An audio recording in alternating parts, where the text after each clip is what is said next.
여호와여, 주의 인자하심이 하늘에 있고 주의 진실하심이 공중에 사무쳤으며 주의 의는 하나님의 산들과 같고 주의 심판은 큰 바다와 같으니이다.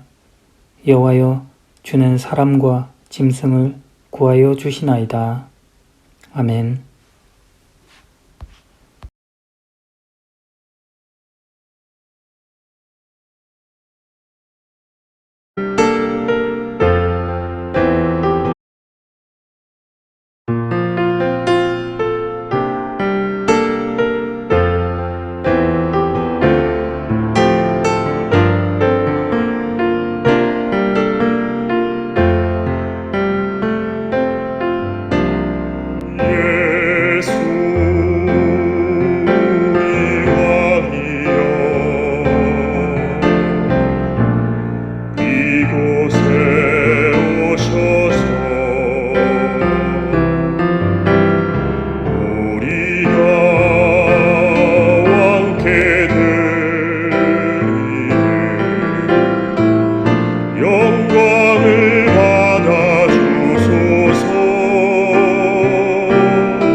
온 땅이여 여호와께 노래하며 그의 구원을 날마다 선포할지어다.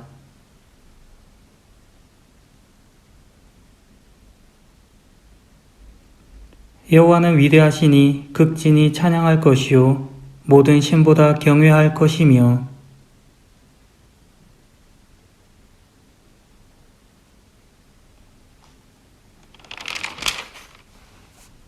그러므로 너희는 가서 모든 민족을 제자로 삼아 아버지와 아들과 성령의 이름으로 세례를 베풀고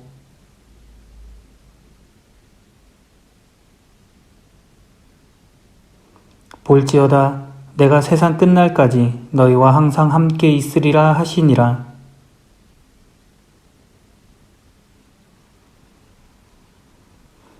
예루살렘과 온 유대와 사마리아와 땅끝까지 이르러 내 증인이 되리라 하시니라.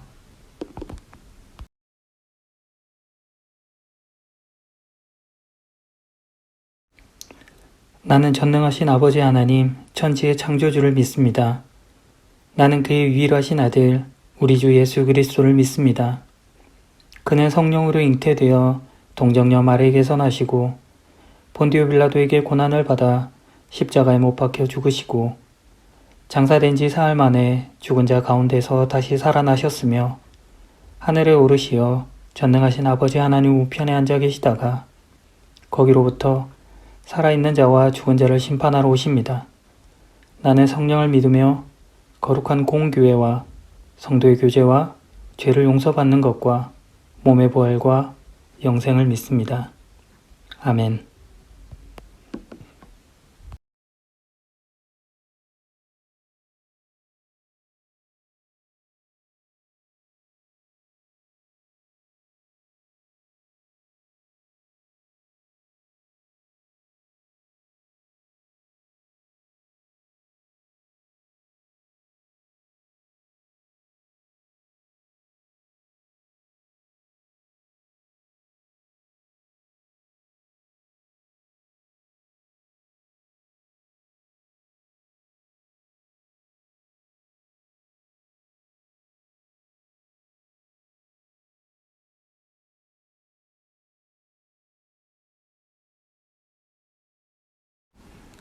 자비로우신 주님, 저희는 하나님께 대하여 생각과 말과 행동으로 죄를 범하였으며 해야 할 일을 하지 못하고 하지 말아야 할 것을 행함으로 하나님께 범죄하였습니다.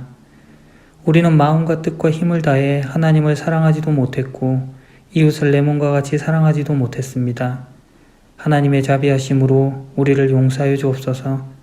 우리로 하여금 현재의 모습을 고치고 하나님께서 원하시는 모습을 향하여 나아가게 하사 하나님의 뜻 안에서 기뻐하며 하나님의 길로 걸어가게 하시고 거룩하신 하나님께 영광을 돌려드리게 하옵소서. 예수 그리스도의 이름으로 기도합니다. 아멘.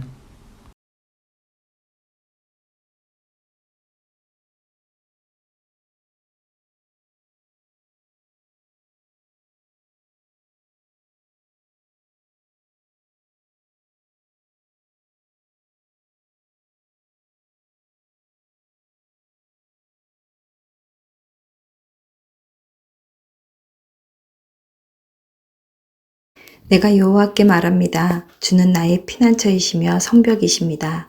나의 하나님, 내가 주를 굳게 믿습니다. 주는 반드시 여러분을 사냥꾼의 덫에서 구하시고 무서운 병에서 건져주실 것입니다. 주는 주의 깃털로 여러분을 감싸주시고 주의 날개 아래 여러분을 보호해 주실 것입니다. 우리의 피난처 되시고 구원자 되신 하나님 아버지, 오늘도 온전히 주님께 예배드릴 수 있도록 저희를 자녀된 자로 불러주심에 감사를 드립니다. 코로나로 인해 한 치 앞도 예측할 수 없는 상황 속에서도 삶의 모습을 이어가며 주님의 몸된 교회로서의 역할을 감당하기 위해 한마음으로 힘쓰매도 코로나를 피해갈 수도 예전의 삶으로 돌아갈 수도 없는 상황에 두려워하며 낙심합니다. 주님, 우리를 불쌍히 여겨주시옵소서. 코로나로 인해 세상 염려로 인해 눈앞에 닥친 어려움으로 낙심될 때마다 주님을 바라보게 하시옵소서.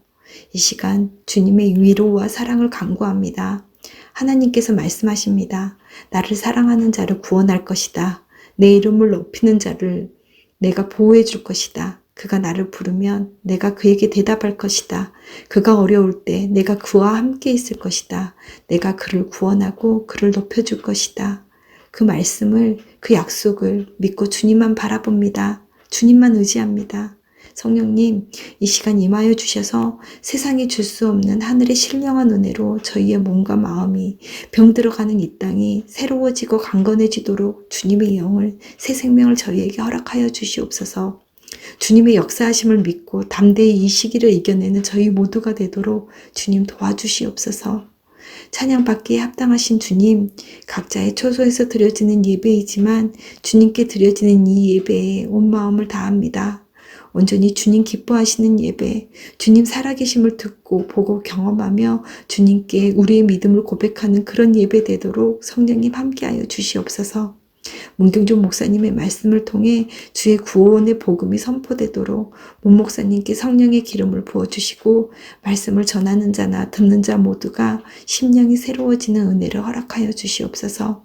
문 목사님의 사역과 가정을 축복하사 늘 주님 붙들고 의지하며 주의 인도하심을 바라보는 목자로 주의 말씀을 삶으로 살아내며 주의 사랑을 흘러보내는 선한 목자로 쓰임받도록 성령 충만함을 허락하여 주시옵소서.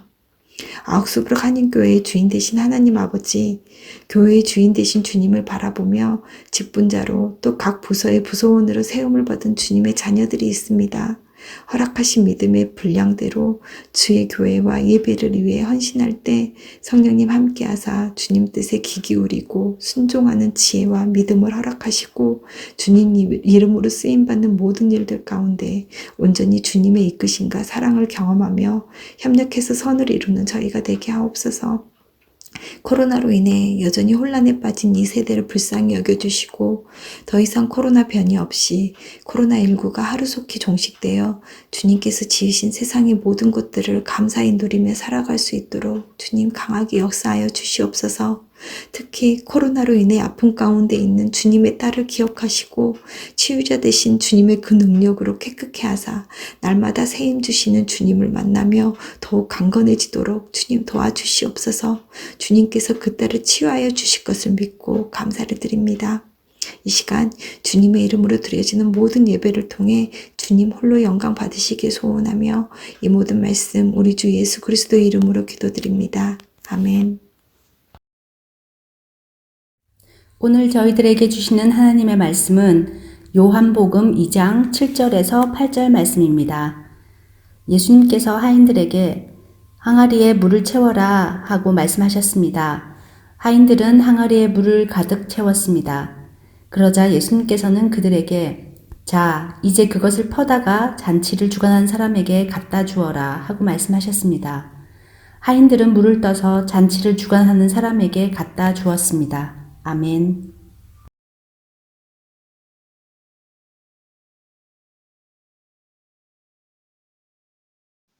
오늘 본문은 예수님께서 물을 변화시켜 포도주를 만드신 사건입니다. 와인을 좋아하는 지인분이 가장 좋아하는 기적 사건 가운데 하나이기도 합니다. 요한복음에는 총 7개의 표적 사건이 등장하는데 그중 첫 번째 되는 사건이기도 합니다. 표적은 기적과 다릅니다.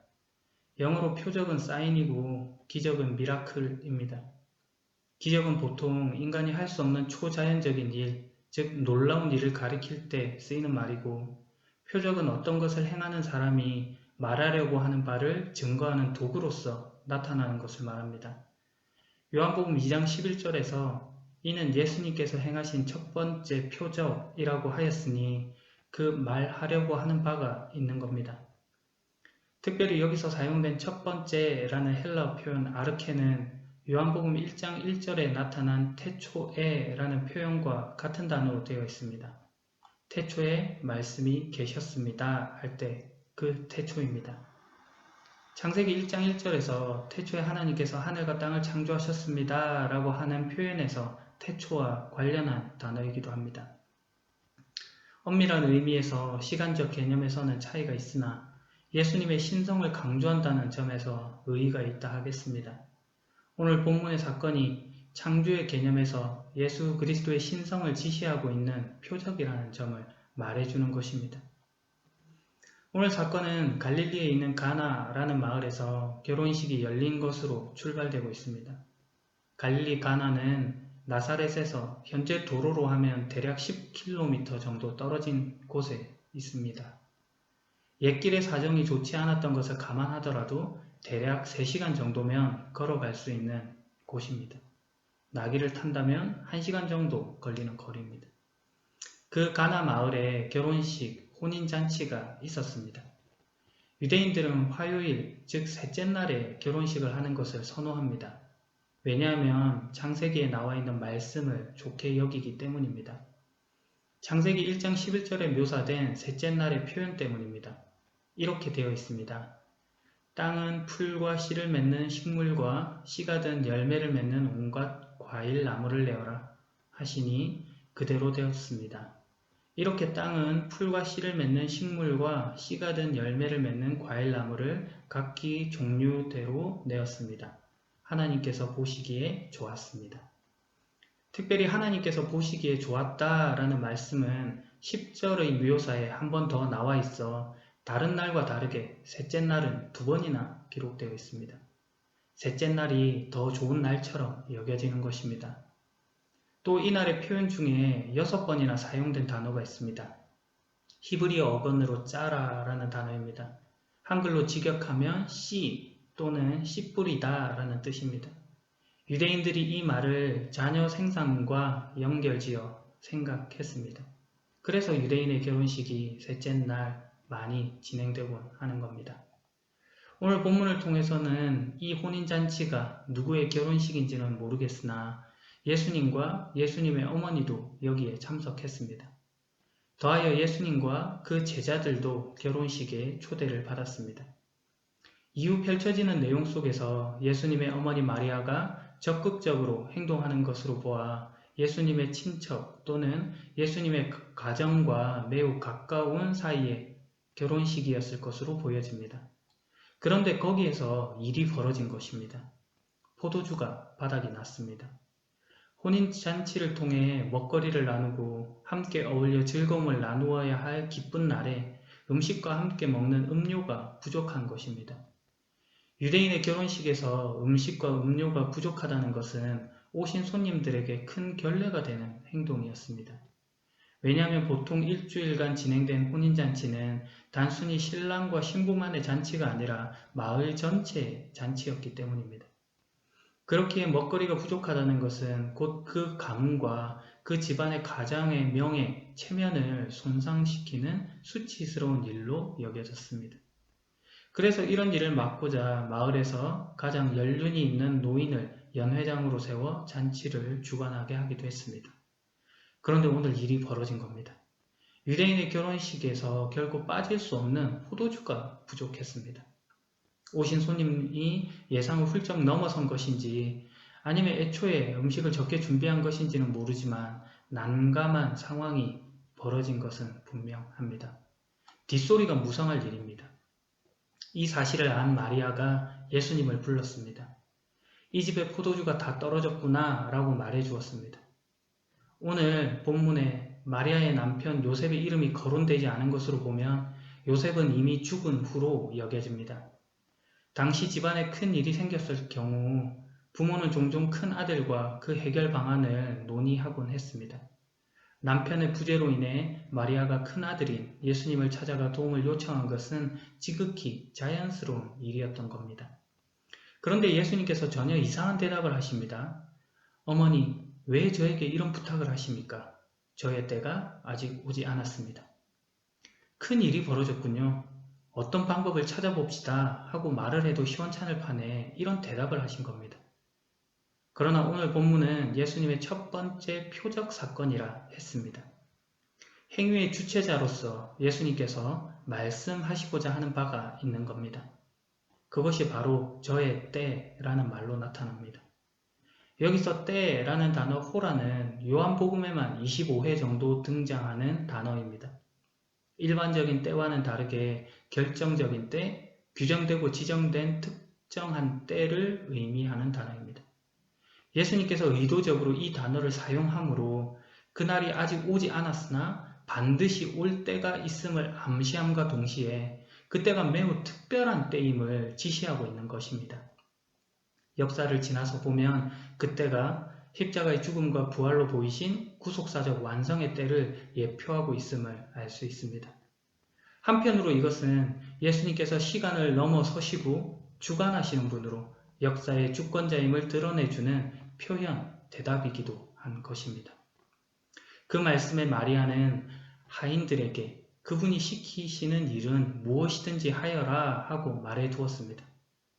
누가복음 1장에 등장하는 예수님의 탄생과 관련한 일련의 사건들로 인해 마리아의 기대가 반영된 탓인지도 모릅니다.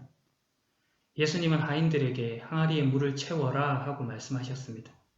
그 집에는 돌로 만든 돌 항아리가 6개 있었습니다. 이 항아리는 유대인들이 정결 예식에 사용하는 항아리들이었습니다. 당시 유대인들은 세정식을 중시하여서 외출해서 돌아오거나 식사를 전후하여 부지런히 씻었습니다. 이것은 위생적인 차원에서의 씻음뿐만 아니라 의식적 불결에서 벗어나 깨끗하게 된다 하는 제위적인 의미를 지니고 있는 것이기도 했습니다. 그래서 집집마다 각각 물 2~3동이를 담을 수 있는 항아리가 있었던 것입니다.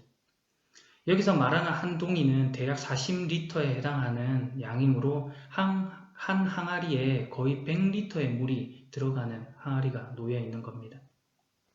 그 항아리에 예수님께서 물을 가득 채우라 말씀하십니다. 평소 정결 예식을 위해 가득 차 있어야 할 항아리가 채워져 있지 못했습니다.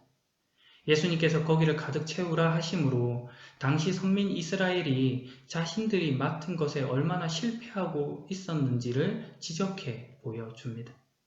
더하여 다른 한편으로는 예수님께서 주시려고 하는 은혜가 가득 찬 것이고 빈 것을 가득 채우는 것이라는 사실을 암시해 주기도 합니다. 예수님의 말씀에 항아리가 가득 찼습니다. 그 후에 예수님께서는 그들에게 자, 이제 그것을 퍼다가 잔치를 주관하는 사람에게 갖다 주어라 하고 말씀하셨습니다. 조금 전에 자신들의 손으로 채운 그 물, 그냥 물을 그대로 가져다 주어라 라는 말씀입니다. 상식 밖의 말이고 상식 밖의 요구입니다. 그러나 말씀이 그 요구와 변화를 만들어냈습니다. 그 속에 이미 변화는 일어나 있는 것입니다. 모든 질적 변화가 예수 그리스도를 통해 그분 안에서 이미 이루어져 있습니다. 하인들은 물을 떠서 잔치를 주관하는 사람에게 가져다 주었습니다. 연회장이 그 물을 맛보았을 때 그 물은 포도주가 되어 있었습니다. 그는 그 포도주가 어디에서 난 것인지 알지 못했습니다.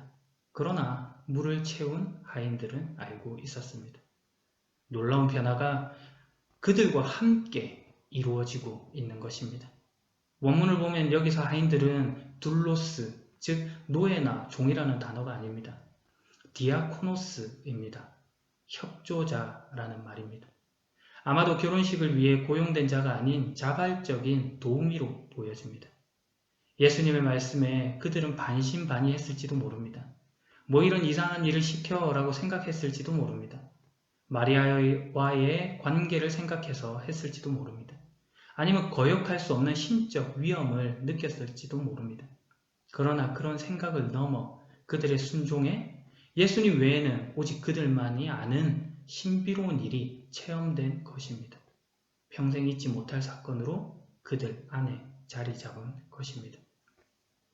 참고로 오늘 본문의 사건은 교차 대꾸 구조로 되어 있습니다. 자주 설명드려서 잘 알고 계시죠? A, B, C, M, C-, B-, A- 구조로 이야기가 진행되는 형태 말입니다.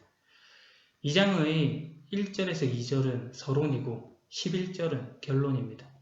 3절과 4절은 문제가 발생하고 9절과 10절은 문제가 해결됩니다. 그리고 핵심되는 M의 위치에 순종에 관한 이야기가 나타납니다. 순종을 통해 신비가 경험된 것입니다. 잔치를 주관하는 사람은 모르는 하인들만 아는 그 신비 말입니다. 잔치를 주관하는 사람은 신랑을 불렀습니다. 그리고 말합니다. 사람들은 항상 처음에 좋은 포도주를 내놓고 손님들이 취한 다음에는 값싼 포도주를 내놓는 법인데 당신은 지금까지 가장 좋은 포도주를 보관하고 계셨군요. 누구보다 풍부한 경험과 미각을 가졌을 연회장도 놀랄 만큼 대단한 최상급 포도주가 주어진 것입니다. 굿도 아니고 베스도 아니고 암베스텐 포도주가 주어진 것입니다. 예수님이 주시면 다릅니다. 인색하지 않고 가난하지 않습니다. 부요하고 풍요롭습니다. 최고, 최상이 주어지는 것입니다. 사람은 헷갈리게 하고 속일 수 있을지 몰라도 하나님은 안 그러십니다. 오늘보다 내일, 내일보다 그 다음 날이 더 좋은 방식으로 만들어 가시는 것입니다. 잘하게 하십니다. 이것이 천국이고 구원입니다. 혼인 잔치를 통해 주는 이미지, 메시지가 그런 것입니다. 성경에서 잔치라는 단어는 대략 61회 정도 나옵니다. 구약 성경을 보게 되면 족장이나 왕이 베푸는 잔치가 주를 이뤘습니다. 창세기 26장 30절에 이삭이 아비멜렉을 위해 베푸는 잔치나 열왕기상 3장 15절에 솔로몬이 신하들을 위해 베푸는 잔치도 있습니다. 가장 화려한 잔치로는 페르시아 왕 아하수에로가 자신의 부귀영화를 자랑하기 위해 180일 동안 잔치를 벌이고 또 일주일을 더하는 장면이 에스더 1장 4절과 5절에 나타나 있기도 합니다. 신약으로 오면 이 잔치의 모습이 천국 잔치에 빗대어 설명되는 것을 알 수 있습니다. 마태복음 22장 2절을 보면 하늘나라는 아들의 결혼잔치를 마련한 왕에 빗댈 수 있다라고 기록합니다. 누가복음 13장 29절에는 사람들이 동서남북 사방으로부터 와서 하나님 나라의 잔치 자리에 앉을 것이다 하고 말합니다. 요한계시록 19장 9절에는 어린 양의 결혼잔치에 초대받은 자는 복이 있다고 기록하여라. 이는 하나님께서 친히 말씀하신 진리의 말씀이다 라고 소개합니다. 잔치라는 이미지를 통해 하나님 나라, 천국 소망, 구원의 기쁨을 감격적으로 묘사하고 있는 것입니다. 오늘 혼인잔치가 그런 의미를 가집니다. 구원의 기쁨, 감격, 소망이 나타나 있는 자리입니다. 그 완성이 예수 그리스도를 통해 나타나는 것입니다. 예수님께서 이루신 구원입니다. 포도주가 없으면 기쁨이 없다라는 어느 랍비의 말처럼 포도주가 바닥이 났을 때 그 자리에 참석한 사람들은 낙담했을 것입니다. 잔치에 흥을 돋우는 포도주가 없으니 모든 기쁨이 사라졌다고 느끼는 것입니다. 포도주가 떨어졌다는 사실로 기쁨을 상실하는 인간의 현실을 정확히 반영해 줍니다. 물질에 매료되어 가진 것의 많고 적음을 통해 기쁨과 슬픔을 결정짓는 행태를 지적하고 있는 것입니다. 포도주, 즉 물질의 소비를 통해 쾌락을 제공하고 추구하는 것입니다. 그러나 물질은 그 속성상 영원하지 못합니다. 일시적이고 제한적입니다. 포도주의 소비로 대표되는 쾌락의 소진을 이렇게 설명하고 있는 것입니다. 분명한 한계를 가진 만족일 수밖에 없다는 것입니다. 그런데 예수님 안에서는 다릅니다. 유한한 것에 무한의 생명력을 공급하시어 질적 변화를 만들어내십니다. 세상은 결국 사망이 끝이고 그래서 공포와 분노의 현실을 살아야 하지만 예수님으로 말미암는 생명은 기쁨과 승리로 새로운 장을 열어놓는 것입니다. 그런 점에서 오늘 본문의 사건은 예수님께서 우리가 알던 세상을 바꿔놓으셨다라고 하는 선언을 하는 표적인 것입니다. 절망과 비극의 인생이 아닌 소망과 구원의 인생을 살게 하신 것입니다. 고린도후서 5장 17절 그러므로 누구든지 그리스도 안에 있으면 새로운 창조입니다. 이전 것들은 지나갔고 보십시오. 새 것들이 와 있습니다. 나의 신분, 지위, 새 사람, 새 존재, 새 운명의 변화만이 아니라 새 세상의 변화이기도 합니다. 죽음 이전부인 세상에서 승리만이 있는 세상으로 옮겨온 것입니다. 충만한 구원의 잔치가 있는 세상입니다. 우리가 여기 있습니다. 마지막 이야기로 설교를 마무리하려고 합니다. 오늘 가나의 혼인잔치 이야기는 예수님의 첫 번째 표적이라고 했습니다.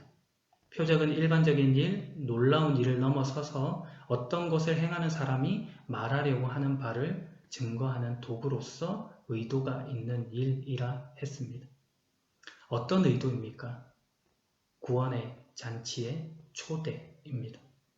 이 이야기의 출발은 잔치에 참여한 대상으로 예수님의 어머니, 예수님, 제자가 주역으로 등장합니다.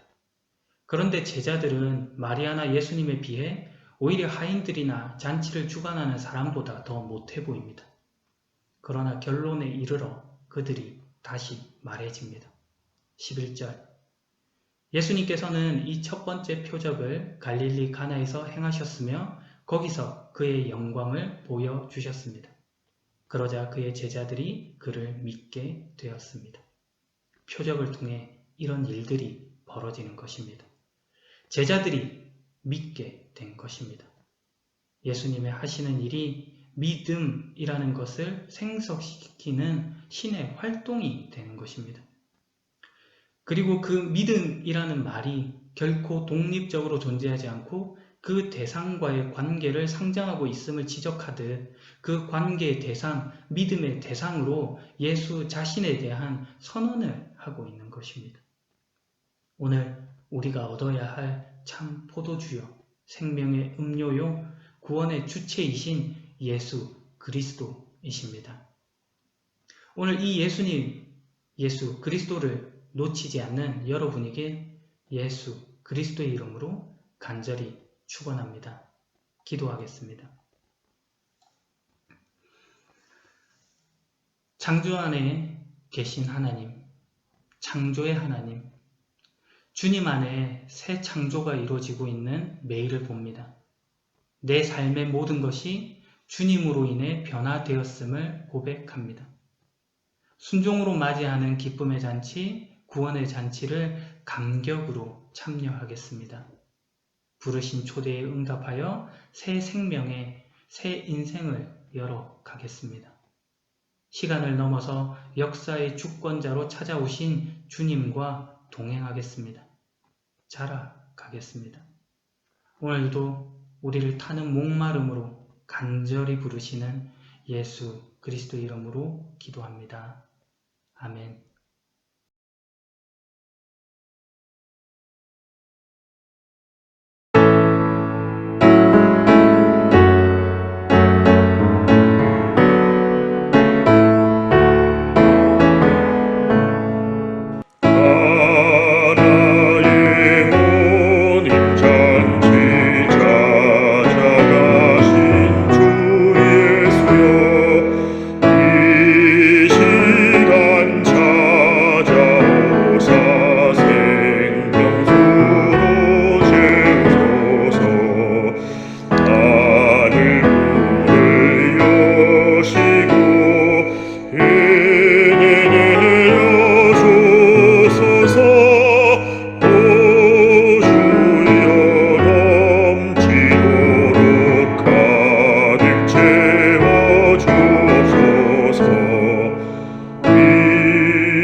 병든 자 찾아가서 고쳐주신 주 예수여, 이 시간 찾아오사 어루만져주소서.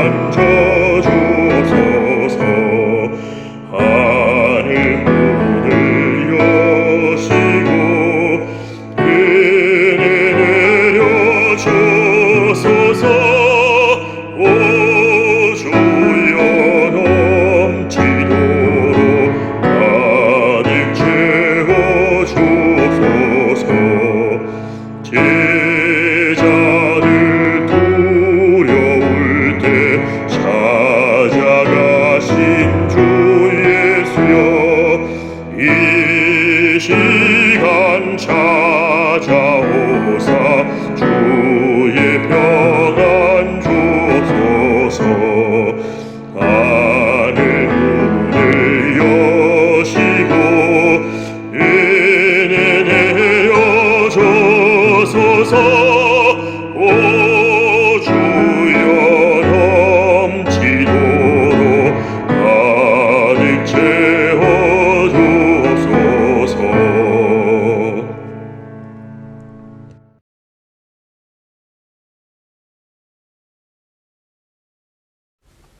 하늘에 계신 우리 아버지, 아버지의 이름을 거룩하게 하시며 아버지의 나라가 오게 하시며 아버지의 뜻이 하늘에서와 같이 땅에서도 이루어지게 하소서.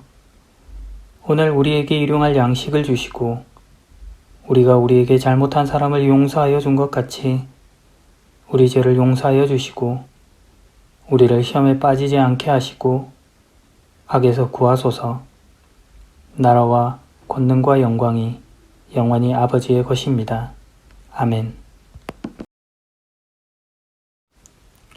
이제는 우리 주 예수 그리스도의 은혜와 하나님 아버지의 극진하신 사랑하심과 성령님의 보호 인도 교통하심이 구원의 잔치에 참여하기로 다짐하는 우리 모두 가운데 이제로부터 영원히 함께할지어다. 아멘.